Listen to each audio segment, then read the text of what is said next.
So, what did former Spur Robert Horry have to say about Victor Wembanyama?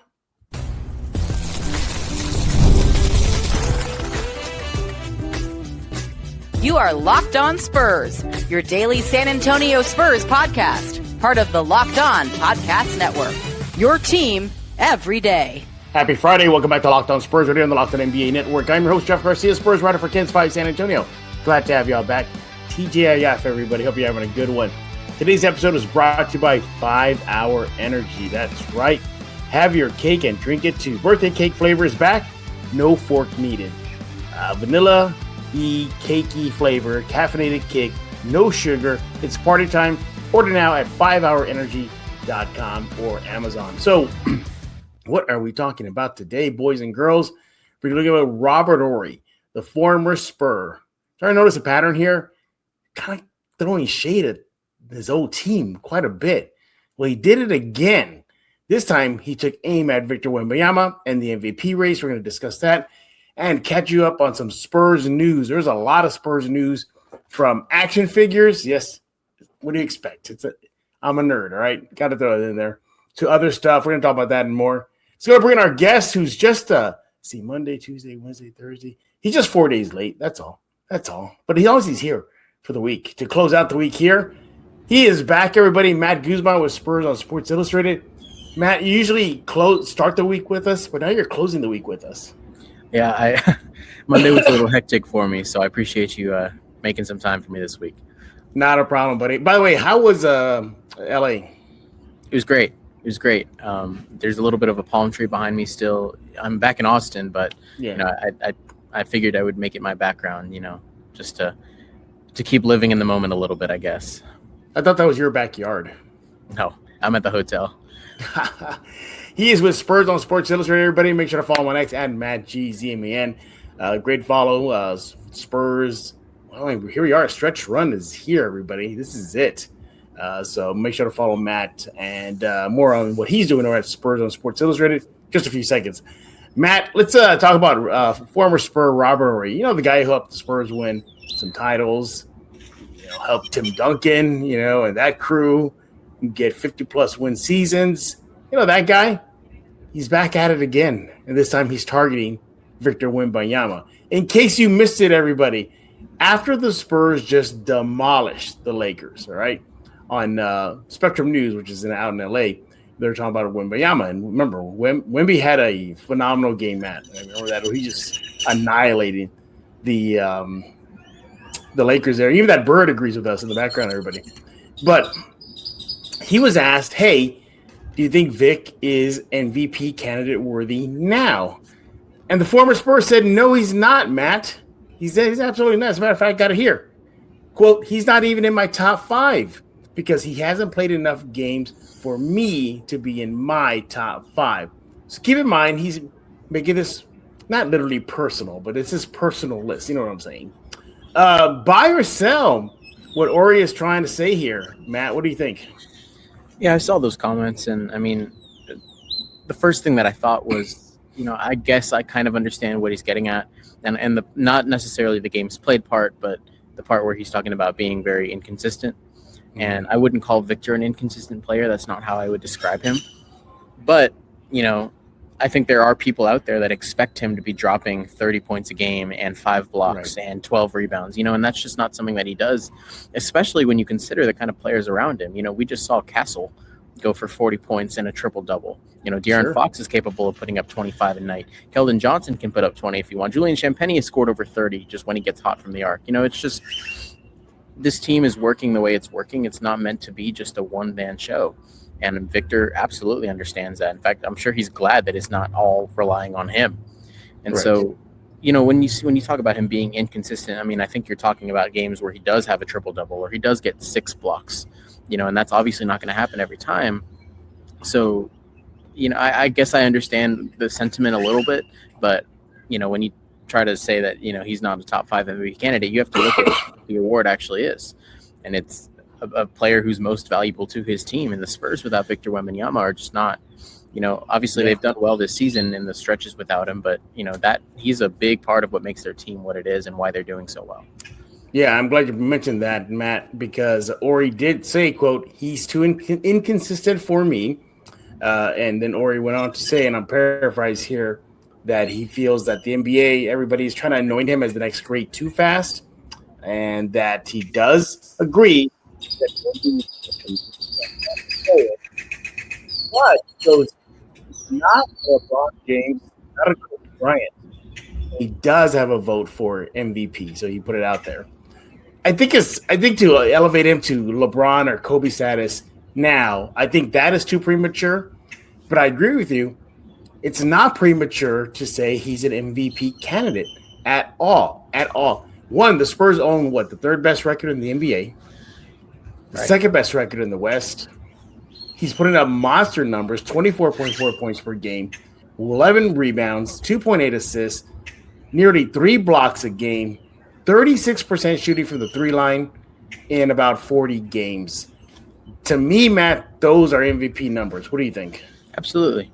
And I know that there's a big team aspect that's factored into that award specifically, and you look at the Spurs and they're second in the West. You mentioned earlier, third best record in the league. That is, you cannot say with a straight face that Victor doesn't have a hand in that, if not the biggest hand in that record and that success. And the other thing too, I think people will also look to compare some of his defensive numbers from past seasons, because his block numbers are down.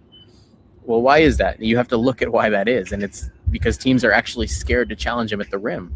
They're adjusting their offense to go around him so they don't have to go through him in hopes that he won't get a block. And, that makes him, to me, a shoo-in for Defensive Player of the Year, but, at the very least, you can't count him out for an MVP candidate. I wouldn't call him a top 3 candidate right now.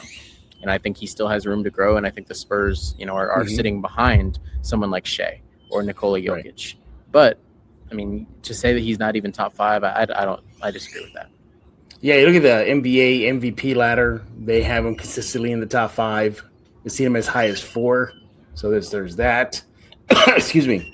Also, among odds makers right now, he is a top 5 candidate to likely land the award. So Vegas is saying no, he is a top 5 player, Robert Horry.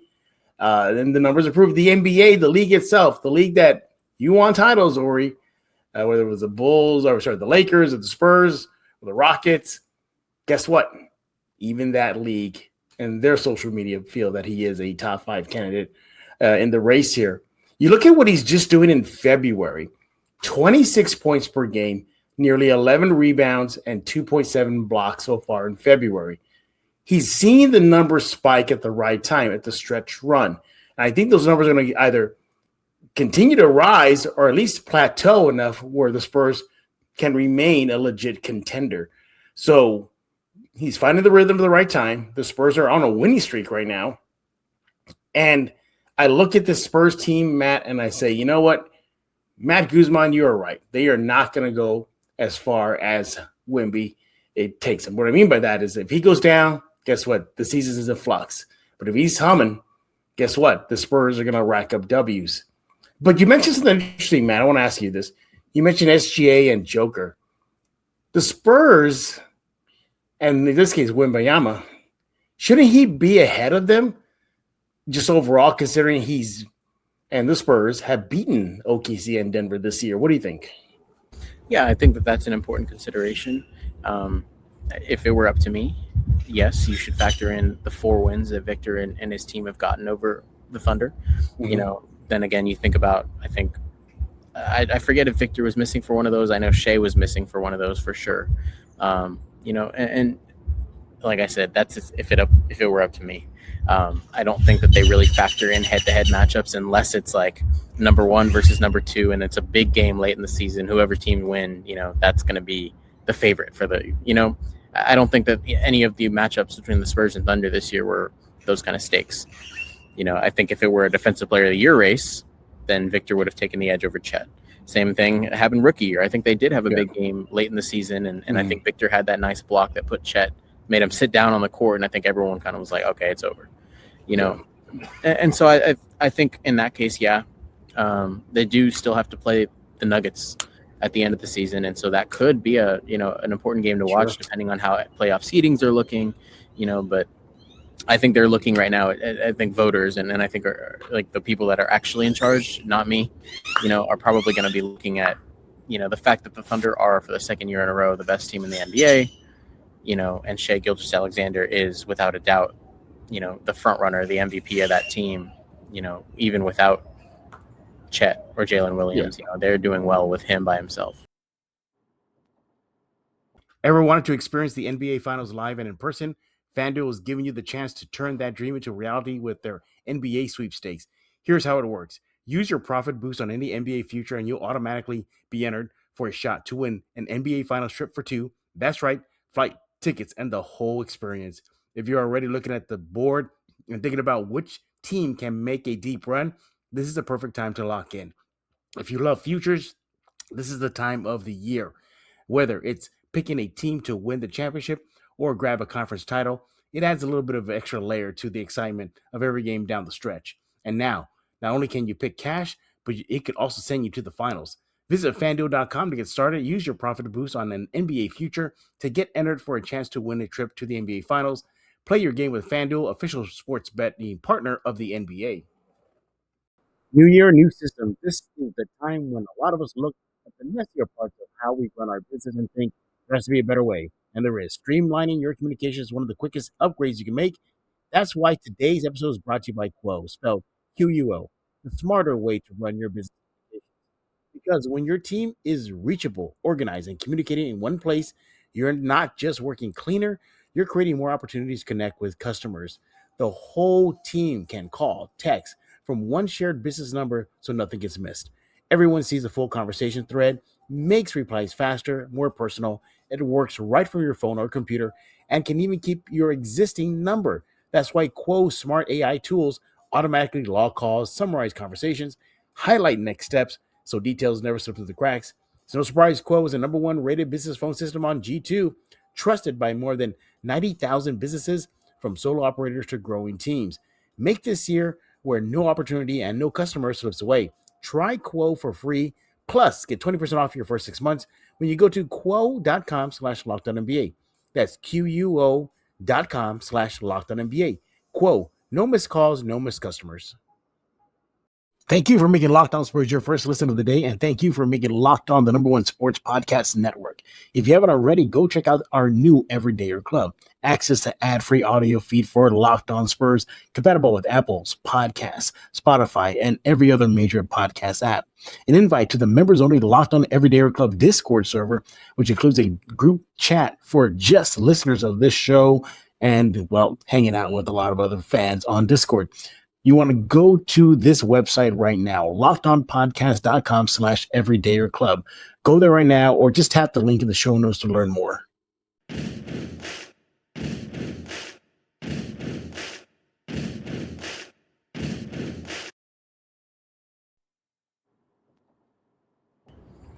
Well, SGA is out right now, so I wonder if that hurts his candidacy. And what I think what really will hurt the SGA, OKC Thunder, and help the Spurs and Wemby is the Spurs can get that in one seed. If Wemby can guide this team to the one seed and close that gap, the gap is not that much, everybody. It's not 10 games, 7 games. It's doable between the 1 seed and the 2 seed in the West. I think that's going to put pressure on voters to say, you know what, Victor, he deserves some MVP votes. What do you think? Yeah, and it should. It should. I think, the Spurs have taken everyone by storm. I don't think anybody really expected them to be in this position this late in the season. And, obviously, if they continue on the trajectory they're on and secure a top 3 seed in the Western Conference, you're going to have to look at Victor as a potential MVP candidate and say, that is a player that has taken his team from 34 wins last season to, 54, 55. If they're on pace for that right now, they would have to put him in the conversation for that award just because of team success. Absolutely. And as far as Horry's concerned, you're right. He makes valid points, the inconsistency, but I needed him to define what he meant by that. Was it just inconsistency on the court or inconsistency as far as playing? And if it's playing, it's because, well, you got a blood clot, Horry. That kind of ruins things in your sophomore season. Right. There's injury management. There's coming back from that. You went through it. He's going through it right now. So there's a lot of factors that now, as Matt highlighted, if he saw about inconsistencies as far as the box sheet, well, then he has a lot of weapons around him. He doesn't have to be Victor every single night.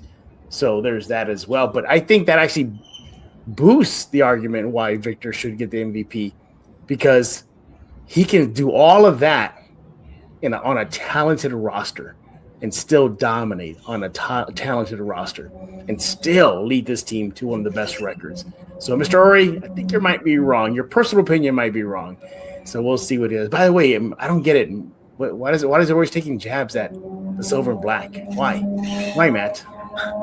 I think a lot of people are still upset that they got lucky in the lottery 3 times. And I think that's people are still a little bit upset about that one. Yeah, Horry also said that of all the greatest centers he ever played with, that it's Jeremy Olajuwon, not Tim Duncan, that he gives the tip of the cap to. So that one again, I'm like, oh, you're on the borderline there. I get it. Yeah, I've always had issues with ex-players taking to podcasts. I think that they tend to just let loose a little bit, and it's not great. All right. Well, what do y'all think about what Horry had to say? Let Matt know on X at MattGZMN. Let me know on X at Jeff G Spurs Zone. Hey, let's get to some Spurs news to catch you up before the weekend begins. And right off the bat, Matt, I can't put it on the screen because I don't know, there might be some issues as far as, licensing or anything. But McFarlane Toys, they're going to be releasing a Victor Wembanyama action figure. Yes, exactly what I said. A basketball action figure of number 1 in silver and black. Now, here's the thing, Matt. I hope it's a prototype, because if y'all seen it, it looks nothing like Victor at all whatsoever. I don't know who that guy is in that Spurs uniform, but for those collectors out there that are looking to add a little bit more Wemby memorabilia, there's that for you. When it comes out, I don't know yet. They haven't announced it, but we shall see. Matt, do you collect any Wemby memorabilia, anything like that? The only thing that I have is that little glass plaque that they gave us after he won Rookie of the Year. It was one of the media options. That's the only thing I own. Otherwise, not really. But I did see the picture of it, and it made me laugh a little bit because I was like, I don't know who that is. I don't know who that is. Hey, in other Spurs news, I'll put on the screen here. Look at that guy, Keldon Johnson.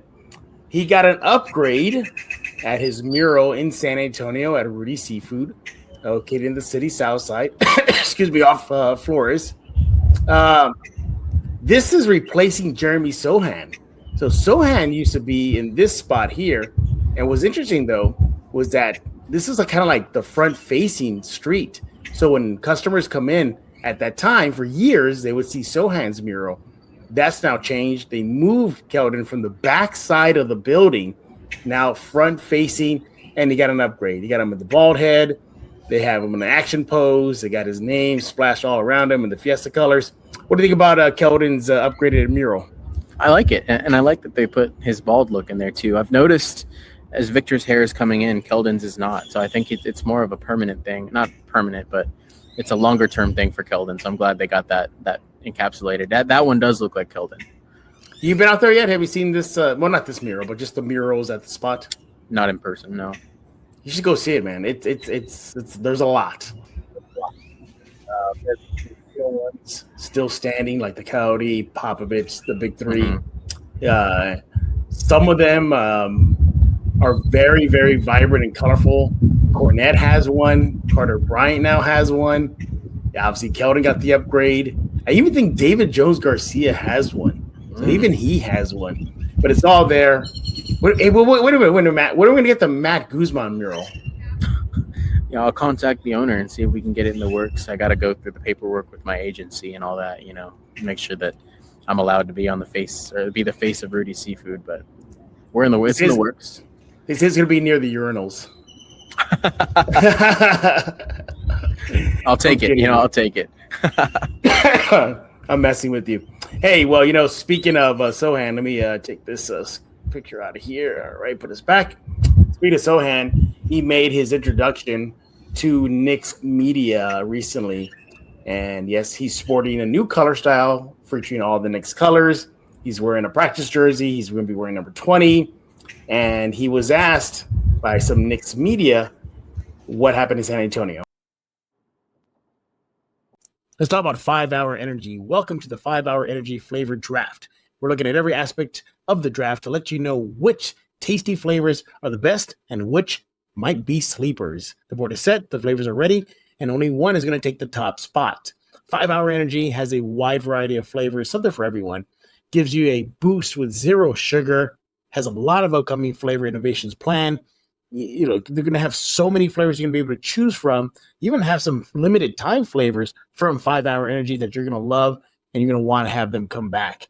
Definitely is going to be one that you're going to find and like. Cotton candy, for example, throwback flavor with a boost, light, airy candy profile, nostalgic carnival style taste, pure sweetness from start to finish, sweet tooth fix without the sugar goat. What about cherry, bold cherry, candy style flavor, sweet with a light tart edge, classic red fruit profile, bright punchy taste, smooth, easy to recognize, clean, slightly tangy finish. Yeah, so many flavors. You're going to love them. Find your new flavor of 5 Hour Energy shots available online at 5hourenergy.com or Amazon.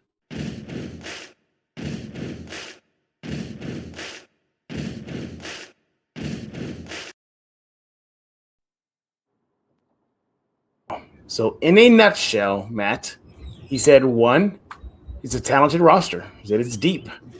He said 2, that there really wasn't an opportunity for him to play because of how deep the team is. And finally, now he made it very clear from his point of view, he did not see eye to eye with Mitch Johnson. And there it is. What many speculated that there may have been some sort of friction between Mitch and Jeremy. Sohan all but said it during his Knicks media day media session. Matt, are you surprised he said all that? A little bit. Okay. A little bit. I think I was in the population that wanted to believe that, here's the way I've told the story. People have asked me about it. What happened with Jeremy? Why was he out of the rotation? Yeah. It definitely seemed like it was one of the few instances in which there was some questionable development decision making.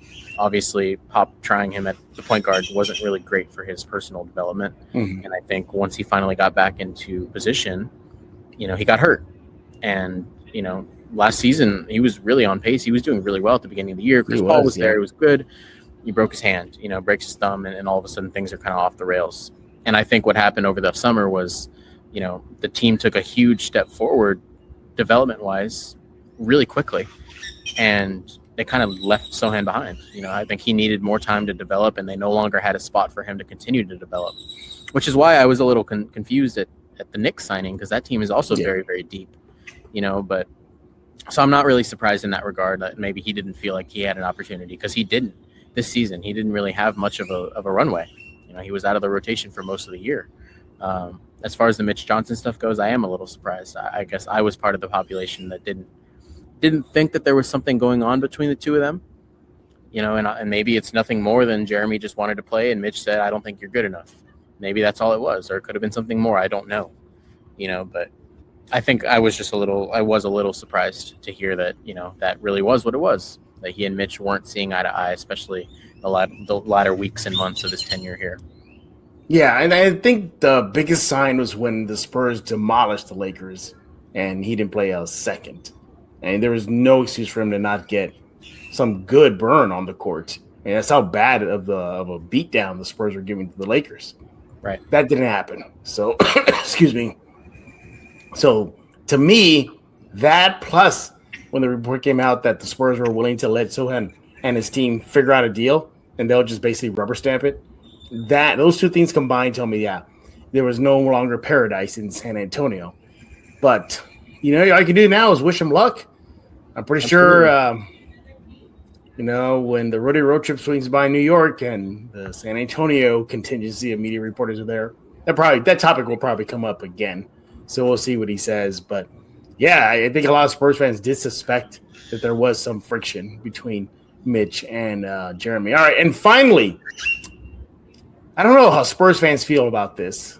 I've gone through it a lot of times with Tony Parker and Manu Ginobili playing for the respective countries in the offseason.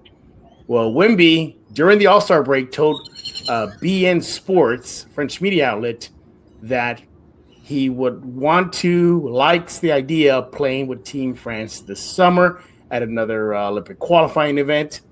Now, he did say health is obviously a priority, so if healthy, he wants to play. He joked that he hopes he will miss the first few games because that means the Spurs having a deep playoff run.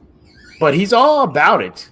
Where do you stand on Victor possibly having a very, very long summer? All for it. I mean, I don't think that there should be a double standard with Victor. Obviously, he's of utmost importance to the Spurs, and his health will be the priority, like he said. But you have to trust the Spurs doctors. If they tell him, hey, yeah, you're good, go play, go enjoy, represent your country. I know that's a big topic and a big deal for you. If the Spurs are okay with that, let him go do it. Jeremy played for Team Poland.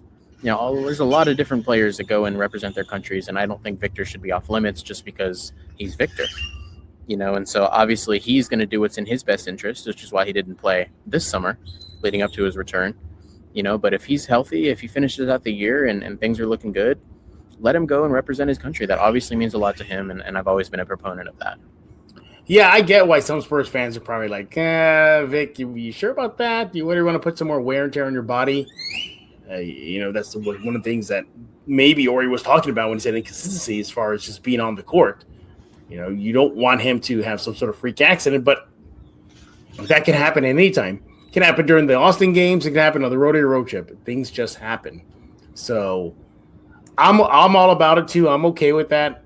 I think the Spurs and Team France and the doctors, they're all good about monitoring him, not pushing him too much. But the last time he wore that jersey for France, he was in tears. Remember, he was in tears. The Team France had just lost to the USA for the gold medal round. I think that lit a fire in him, and I think he believes that Team France can shock the world at the next Olympics, but they got to get there. So you got to qualify for it. So hence the tournament they're going to have this offseason. But I also understand the other side of the argument. Like, no, that is your main answer. That's the team, the Spurs, who writes the checks, not Team France. So, yeah, keep that in mind, Wemby, when you're making your decision. But he's going to play. If all things fall in place, he will play. So, if anything, Matt, there'll be something to talk about in the offseason. How about that, huh? Absolutely. It's always helpful to get through a long off. Absolutely. He is Matt Guzman with Spurs on Sports Illustrated. Follow him on X at MattGZ. Matt, tell us what's going on with Spurs on Sports Illustrated. Yeah, I'm really excited to work on or to put out a piece here soon about Steph Castle. I spent most of All-Star Weekend getting people to speak on him. LeBron, Giannis, Jokic, all the likes. I got a chance to talk to them about him and his trajectory. So really excited to put that one out. That guy right there, huh, Matt? Yes. That guy. The rising star. The rising star. So then I must have heard your question, because I think, did you ask LeBron that question that I heard? Yeah, that was me that asked him about that. Was you? Okay. Yep. Mm-hmm. Yeah, I thought that was you at first. I was like, I couldn't tell because the microphone was kind of far. I was also a little nervous. I had never spoken to LeBron before. So that was I might have sounded a little different than normal when I ask questions. It's all good. It's all good. We look forward to that. If you want to follow Matt on X at MattGZ. And Matt, thank you for taking time out of your schedule. Join us here on Locked On Spurs. I've got a feeling you might be on Monday, maybe. Back to usually scheduled programming. Back to the usual scheduled program. Yeah, so nobody should be surprised if this coming Monday, Matt is back on here. Matt, thank you again for joining us here on Locked On Spurs. Everybody else, we thank y'all for making Locked On Spurs your first listen every single day. Free and available wherever you get podcasts. iTunes, Spotify, Ken's 5 Plus app, YouTube. Subscribe ASAP. And if you like Locked On Spurs, why don't you get it ad-free? Why don't you get something that's called the Everydayer Club? You'll never miss an episode. It's built for you. You get member-only Discord access. You can chat it up with the Silver Black fans. Just go to this website right now. You want to go to lockedonpodcast.com/Everydayer Club. Sign up, join today. We'll be back on Monday, probably with that guy you see on your screen, Matt Guzman. as the season continues. So for Matt Guzman, I am Jeff Garcia. We're going to put a lock on this episode of Locked On Spurs.